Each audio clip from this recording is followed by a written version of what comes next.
فخبر عاجل الآن: نور زهير رجل الأعمال العراقي يتعرض لحادث مروع في بيروت، وهذه حقيقة وفاته. أفادت وسائل الإعلام اللبنانية يوم الجمعة بتعرض رجل الأعمال العراقي نور زهير إلى حادث سير مروع في بيروت كاد أن يودي بحياته.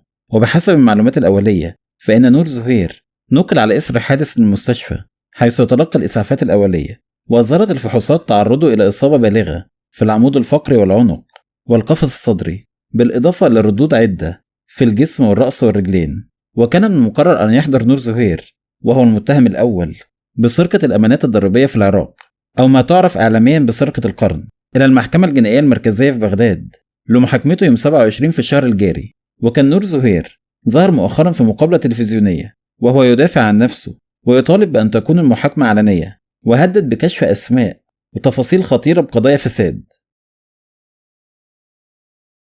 ولحد هنا يكون الفيديو خلص. إلى اللقاء في فيديو جديد وخبر جديد.